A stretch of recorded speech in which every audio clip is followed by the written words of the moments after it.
In today's video, we go to a normal morning in Wirral, and by the time it ended, a man lay bleeding on the pavement, and twin brothers had triggered one of the region's most chilling gang-related investigations in recent memory. What unfolded next would expose deep-rooted rivalries, calculated violence, and a shooting that was anything but random. This is Curios&Spiritual. No deep dives, we only brought floaties. We take a look at the case, the police investigation, and the trial.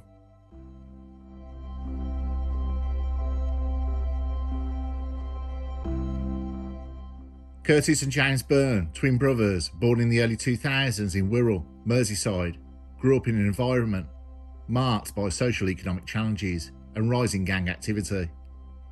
The twins came from a working class background in the Beechwood area, known for pockets of deprivation and a growing gang presence. The twins' childhood was traumatic. Their family made homeless several times. Their parents were addicts, and unfortunately, they were placed into care, where they were physically beaten and neglected, with child social services noting injuries and burns. The twins lost their uncle in a car accident, and their father was murdered when they was 10 years of age. That was the second loss of a father figure. The twins' problems appear to emanate from that traumatic childhood. Curtis and James found themselves drawn into the local gang culture at a young age. The first public records of their criminal involvement emerged during their mid-teens, when both began accumulating minor offences. These included charges of vandalism, shoplifting, and possession of small quantities of weed. Local police records also show their names in association with antisocial behaviour incidents around the Woodchurch estate, a location tied to the Woodchurch crew, a gang known to be involved in territorial disputes with rival gangs such as the Ford Estate Boys. The rivalry between the two groups had long defined the gang landscape of Wirral. Territorial disputes fueled by postcode loyalty frequently erupted in violent clashes. Curtis and James quickly adopted the unwritten rules of gang culture: loyalty, retaliation, and visibility through acts of aggression. By their late teens, they had earned reputations as enforcers for the Woodchurch crew, known less for leadership, but more for their readiness to engage physically. Several local sources, including youth outreach workers and former associates, noted that the Byrne twins gained status partly through their fearless approach to confrontations. Unlike older gang members who had more to lose, Curtis and James were seen as reckless, often escalating disputes that others might have diffused. They developed a pattern of riding electric bikes through rival territories, a mobility tactic that made them harder to apprehend and allow quick strikes. Police intelligence had reports from 2017 onward indicating increased concerns about the twins in dealing-related activities. They were linked to minor dealing and debt collection for local criminal networks. While not identified as major dealers themselves, Curtis and James were implicated as muscle, responsible for intimidating rivals and enforcing payments. Their social media presence, though limited and often deleted, showed signs of typical gang behaviour. Videos flaunting cash, images with other known gang members, and coded references to their crew and turf. This online activity coincided with a broader national trend of gangs using digital platforms to amplify their status and issue threats. By 2018, Curtis and James had transitioned into more serious criminal conduct. This included violent assaults on rival gang members and participation in large-scale fights captured on CCTV and mobile footage shared across social media platforms. The twins' involvement in these incidents heightened police surveillance, leading to frequent stop and searches. One of the earliest known violent events implicating the Byrne brothers was an incident in late 2018, where they were accused of participating in a group assault on a Ford Estate gang affiliate. The victim was attacked in a public space and left with serious injuries. While neither Curtis nor James was formally convicted due to the lack of witnesses willing to testify, intelligence units documented their involvement. Their escalation was mirrored by the intense gang conflicts in Wirral, as traditional disputes over dealing territories and respect shifted towards more organised and violent encounters. Curtis and James appeared to embrace this shift, with law enforcement noting their growing access to weapons, including knives and blunt instruments. By the end of 2019, police reports flagged Curtis and James as persons of interest in several ongoing investigations related to firearms offences. trafficking, and violent disorder. While direct evidence was limited at the time, their names appeared in connection with multiple searches and arrests in the area. During this period, the brothers' tactics evolved. They began using burner phones to communicate securely and coordinated attacks with greater precision. Intelligence also suggested they operated with other key members of the Woodchurch crew to plan retaliation strikes against the Ford Estate boys. Local media reports and court documents later would confirm Curtis and James were central figures in a period of gang warfare marked by escalating violence, including drive-by assaults, shootings, and public stabbings between 2019 and 2022. Their rapid rise from minor offenders to significant gang enforcers was a product of their environment and personal choices. The twins showed early signs of disengagement from education and legitimate employment opportunities, instead finding identity and influence through the violent posturing demanded by their peers. By early 2020, Curtis and James Byrne were regularly associated with violent incidents in Wirral. Police surveillance had intensified, with officers conducting numerous operations to monitor their movements. The twins' use of electric bikes for quick mobility and evading detection made them particularly challenging targets. Their rise coincided with increasing tensions between rival factions, setting the stage for violent incidents that would later lead to their arrest and conviction.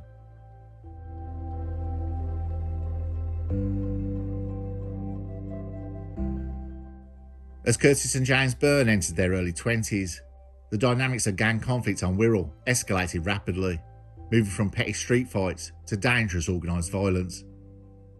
The Woodchurch crew, to which the Byrne twins were closely aligned, found themselves in a brutal turf war against the Ford Estate boys, who had now taken over major dealing markets and street corners. The period between 2020 and 2022 saw an alarming increase in violence on the streets of Wirral, with the Byrne twins playing a central role. Their reputation for ruthless enforcement grew as they participated in ambushes, intimidation campaigns, and violent reprisals. Police intelligence noted a disturbing pattern of retaliation. One violent act would trigger another, with Byrne twins often involved in planning or executing these responses. One particularly significant incident occurred in early 2021, with Mason Smith, an associate of the Woodchurch crew. On September 7, 2021, Smith was chased down the street on his bike by a red Ford Focus before he was struck and left with numerous broken bones. The vehicle was subsequently found burnt out, just to the east of the Ford estate. Then on March 22, 2022, a man called Callum Taylor was shot in the stomach as he allegedly dealt on Hull Road in Woodchurch. CCTV footage showed him being approached by a grey Ford car before he ran off, and a series of 5 bangs were heard, followed by screams. This vehicle was also later torched in an eastern area of Beechwood. Mr. Taylor was described as being a close friend of James Byrne, with the two having lived together in New Ferry at one stage. This incident heightened tensions between the gangs, increasing the violent reprisals. In another separate event, shots were fired at a known dealer associated with the Ford Estate boys. This volley of gunfire was interpreted as a message from the Woodchurch crew, a clear signal of their increasing firepower and willingness to use firearms in public. Curtis and James Byrne's involvement in the escalations became more overt. Surveillance footage and witness testimonies placed them at multiple locations where violent incidents occurred. The defining moment of this violent escalation came on May the 11th, 2022.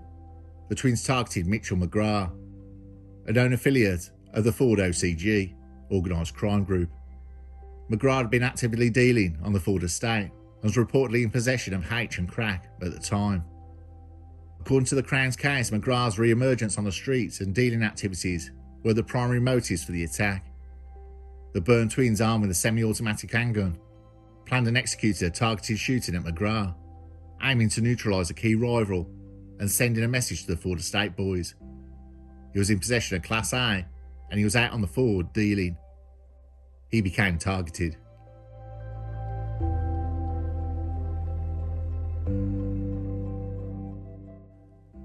On the morning of May the 11th, the Byrne twins approached McGrath at a bus stop on Fender Way using electric bikes. CCTV footage captured 2 masked figures, stopping briefly, one raising a firearm and firing 6 shots, one that wounded McGrath in the leg, but he was able to escape. The assailants then quickly fled the scene, disappearing into the surrounding streets. McGrath was subsequently taken to Arrow Park Hospital with a 1 centimetre entry wound to the back of his thigh. He later underwent surgery in order to remove the bullet, which had become lodged within his leg. Police reviewed CCTV footage of the scene and noticed McGrath concealing a bag within the bushes before the incident. This was found to contain several wraps of coke when recovered by officers. The attack was not only violent but symbolic. The use of firearms represented a significant escalation in gang tactics, marking a departure from the previous confrontations that had primarily involved knives, blunt objects, or physical fights. James Byrne, who was labelled as the man in charge, was shown pointing where to go and pointing the way forward. 6 bullet casings were recovered following the shooting. Forensic teams later recovered burner phones linked to the Byrne twins, containing messages that reinforced the premeditated nature of the shooting. Among the messages were chilling threats such as hunting season, underscoring the intent to intimidate and terrorise. The gang's bikes were never recovered by Merseyside police. James Byrne was the twin identified as firing the gun.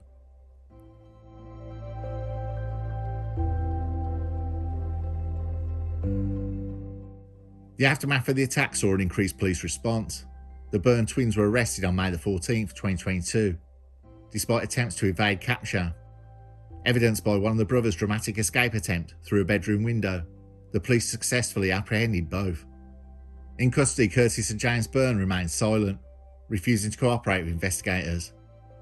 Their demeanour was cold and unrepentant, consistent with the reputation they had cultivated on the streets. The charges brought against them were severe: attempted murder and possession of a firearm with intent to endanger life. The evidence presented by the Crown included CCTV footage, forensic analysis, and intercepted communications. The arrest and charging the Byrne twins sent shockwaves through the Wirral community and gang networks. It marked a rare moment of law enforcement success in a landscape often hindered by witness intimidation and a code of silence. The events leading up to the shooting illustrated a dangerous trajectory, from youthful defiance to orchestrated gang violence, demonstrating how Curtis and James Byrne had become central figures in Wirral's escalating gang conflict.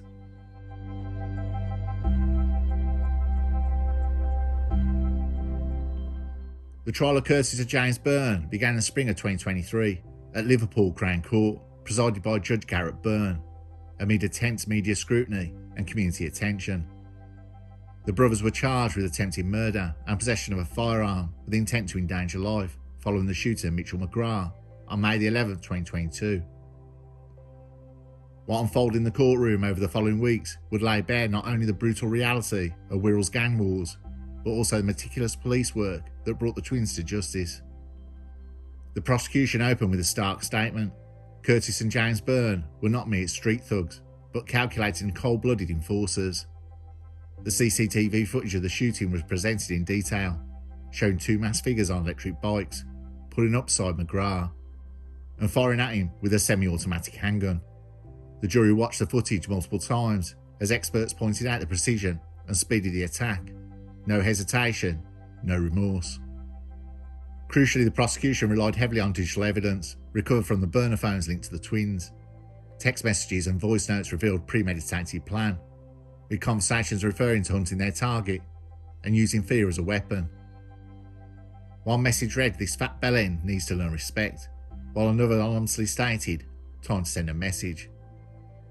The defence strategy sought to cast doubt on the identification of the Byrne brothers at the scene, arguing that the evidence was circumstantial and reliant on hearsay from a questionable witness.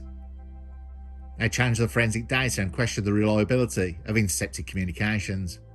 However, the overwhelming combination of physical evidence, surveillance footage, the defence told that the Byrnes were described as both immature and susceptible to peer pressure. Their immaturity was not helped by the upbringing being grossly deficient. In their early years, they witnessed domestic violence towards their mother. This ended with their father's death. Sadly, their mother failed to step up and they were left to their own devices. Effectively on the street, there was no guidance at all. It was clear to them to leave the area. There's a considerable amount of work to be put in to take them onto the right track. In one of the most dramatic moments of the trial, Mitchell McGrath himself gave evidence. He recounted the shock and pain of being shot in public, describing how he realised his attackers had planned the ambush meticulously. His testimony humanised the case, a stark contrast to the cold, calculated image the Byrne brothers projected. Throughout the trial, Curtis and James maintained a solid facade, rarely reacting, but during sentencing, the brothers lost control. Curtis shouted insults at McGrath, calling him a little nonce, while James echoed with fat bellend. Court officers intervened swiftly, restoring order. The judge's response was firm. The judge condemned the brothers' actions as a grave threat to public safety and societal order. The premeditated nature of the attack, combined with the use of a firearm in a public place, warranted a severe sentence. Curtis and James Byrne were each sentenced to 18 years and 8 months in prison, with extended licence periods to follow. Mason Smith was cleared of all charges. Cries of yes were heard from the public gallery as he was acquitted, with a man and a woman seen punching the air. The sentencing sent a strong message. The law would not tolerate such brazen acts of gang violence. The judge emphasised that the Gangland Twins had hunted their victim and endangered lives with reckless disregard. Judge Garrett Burns said these offences were committed against a background of a long-standing feud between two gangs in the Wirral. Those gangs were highly territorial, with one based in Woodchurch and one based on the Ford estate. I am satisfied and sure this dispute was rooted in gang rivalry over the trade in illegal product and dealing in this part of the Wirral and beyond. The offences were the latest in a series of retaliatory, tit-for-tat incidents of violence. Both gangs were willing to engage in reckless street violence with no regard for the safety of others. Whether he was the intended target or whether the defendants intended to kill any member of a rival gang they had come upon is not entirely clear. On any view, Mr. McGrath found himself in the wrong place at the wrong time. Even though it was James Byrne who discharged the firearm, both defendants were active participants in this attack. It was planned you were both acting with murderous intent. The background of the gang warfare is a highly aggravating feature in this case. This was a revenge attack, part of a campaign of violence. Although the defendants do have a record of criminal convictions, those do not include any offences involving the use of force or violence. On the other hand, there is no particularly compelling mitigation. I have regard to the defendants' challenging backgrounds. I also have regard to the relatively young age of the defendants. However, any reduction in their sentence must be modest due to the defendants' commitment to a criminal lifestyle. This is a very serious offence involving the attempt to shoot and kill another young man, and there are good grounds for believing that you'll both be a serious danger to the public that cannot be reliably assessed at this time. This is one of those exceptional cases where a life sentence should be passed. Their convictions were hailed as a landmark moment by police in Wirral's fight against organised crime.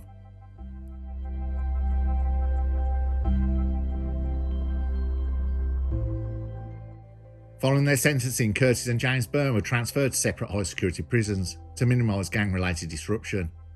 Though officially cut off from their former operations, law enforcement remained concerned about their continued influence.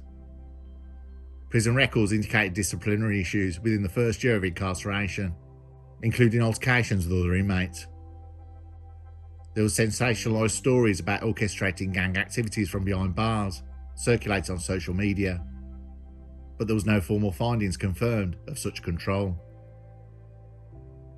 The National Crime Agency monitored digital activity among the younger generation of gang members in Wirral, noting occasional references to the Gangland Twins.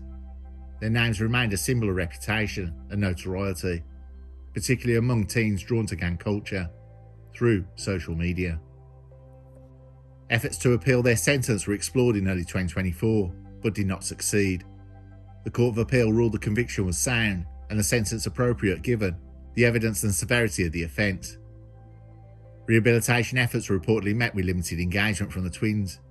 Education programs and psychological evaluations were offered, though prison sources indicated they were slow to participate meaningfully. Curtis was described as more reactive, while James maintained a quieter, more calculated demeanour. Law enforcement in Wirral continued to work with community leaders to ensure the power vacuum left by the Byrnes didn't escalate into renewed violence. Despite the Byrne twins' imprisonment, the gang conflict in Wirral did not cease entirely. However, the most violent episodes, especially those involving firearms, diminished noticeably. The Woodchurch crew and Ford Estate boys continued low-level disputes.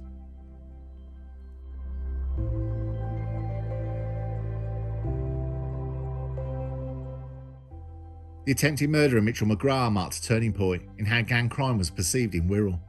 No longer were these postcode battles considered minor street beefs.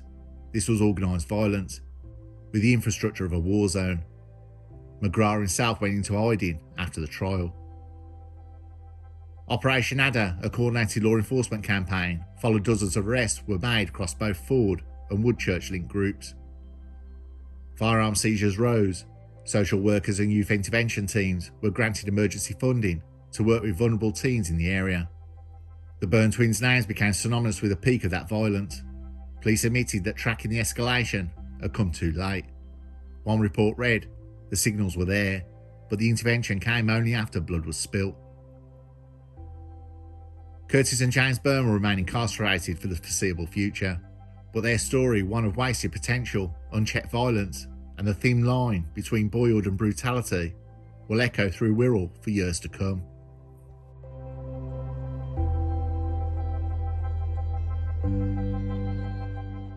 Well, what to think about this case? Do you agree that the twins' dire upbringing made them what they are? Non-existent family who were addicts, the school that gave up, the community too stretched to intervene. Their journey from troubled teens to convicted gunmen was not sudden, it was gradual. But was it predictable and preventable?